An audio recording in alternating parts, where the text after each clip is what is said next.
លោកគឺជាគ្រូរបស់លោកមឹងតែខ្ញុំគោរពលោកខំទុកចិត្តម្ដងហើយម្ដងទៀតប៉ុន្តែលោកចេះតែជំរុញគេទាមទារកាន់តែច្រើនឡើងបានពេលនេះខ្ញុំនឹងឲ្យលោកឃើញថាបិសាចមានមុខមាត់យ៉ាងម៉េចសិញម៉ានជប់ភ្លាមទៅបងប្រុសមឹងខ្ញុំមិននាំលោកដែរឥឡូវនេះ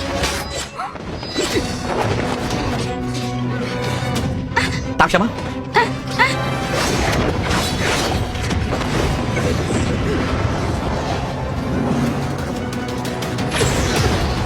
ប្រយ័ត្នយាយផងនៅទីនេះហើយខ្ញុំបានហើយ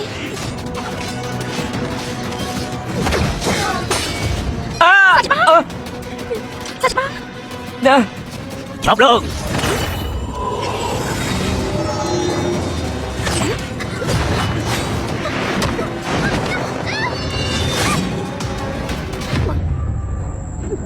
ឈិងយេ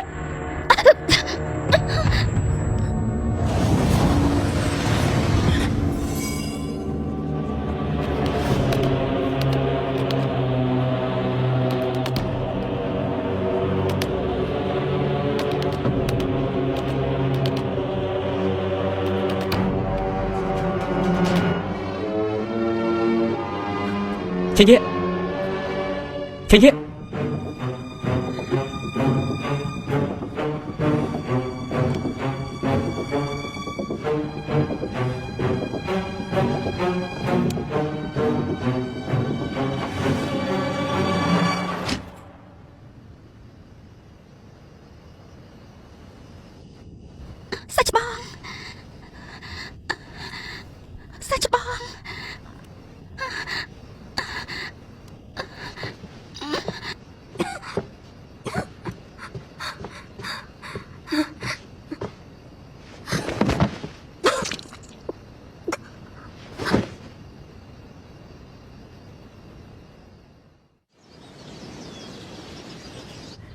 ឈិងយេឈិងយេភ្ញាក់ឡើងសួស្ដីសាច់បងចាំពៀនមកអង្គុយទៅអង្គុយយ៉ាងម៉េចហើយបានធូរហើយនៅបាននាងបានធូរហើយឆាប់ទៅយើងទ្វារទៅថ្ងៃនេះគឺជាវេនរបស់នាងហាណែនេះខ្ញុំមកខ្ញុំទៀតទៅឆាប់ទៅយើងទ្វារទៅឆាប់ឡើងសាច់បងខ្ញុំរករបួសធ្ងន់ពេលនេះប្រហែលខ្ញុំទៀមទ្វារមិនកាត់ទេធ្វើយ៉ាងម៉េចទៅបាននាងមិនទៅគឺខ្ញុំត្រូវយាមជំនួសនាងហើយប្រហែលខ្ញុំត្រូវរំខានលោកហើយមិនក៏ខ្ញុំសំណាក្រក់ខ្លាំងម្ល៉េះកាលលោកគ្រូតាមយ៉ាងរបស់ខ្ញុំបានព្យាបាលនាងហើយមិនកំតាន់ទៀតកុំរំខ្លាំងពេកលោកគ្រូខ្ញុំព្យាបាលនាងផ្ទាល់នាងច្បាស់ជាសះស្បើយឆាប់ពេលនេះលោកគ្រូមកខកខានទេសោះ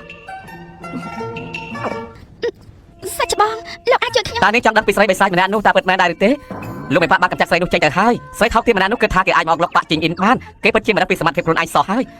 ប៉ុន្តែសាច់បងមើលទូសំណាងមិនសូវល្អទេគាត់ប្រហែលជាប្រឈមមុខនឹងទោសធ្ងន់ហើយតើនាងដឹងថានៅថ្ងៃនោះស្រីបិសាចនោះប្រើអាវុធអីដែរឬទេដើមនោះគឺមានឈ្មោះថាដែលប្រច័នពណ៌ស្វាយដើមនោះគឺហ្វាងជានៅស្នាក់ហួងយាននៅលើភ្នំនាយយ៉ាងផ្សេងផ្ទាល់នេះស្គាល់ហ្វាងជាហើយមែនទេគាត់គឺជាលោកគ្រូធំចុះពីឋានសួគ៌កាលពី200ឆ្នាំមុនណែខ្ញុំបានលើកពីគ្រូរបស់គាត់ថាបន្ទាប់ពីគាត់បានចុះពីឋានសួគ៌គាត់បានបញ្យល់សពរបស់គាត់ហើយថាពេលនេះគាត់កំពុងតែបម្រើលោកម្ចាស់តាឆឹងថែមទៀតផងអាចជួយណែខ្ញុំប្រាប់នាងណាលោកម្ចាស់តាឆឹងនោះមិនមែនជាជនធម្មតាទេគាត់មានមហិទ្ធិឫទ្ធិគ្មានអ្នកណាអាចបោះបាននោះទេសម្រាប់ទេខ្ញុំនឹងមានការងារទៅធ្វើបាទនាងត្រូវកាយប្រាប់ខ្ញុំមកចុះខ្ញុំទៅសិនហើយណាមិនបាច់ជួនណាទេមិនអីទេណាមិនបាច់ទេនៅស្គីមទៅសាច់បងសាច់បង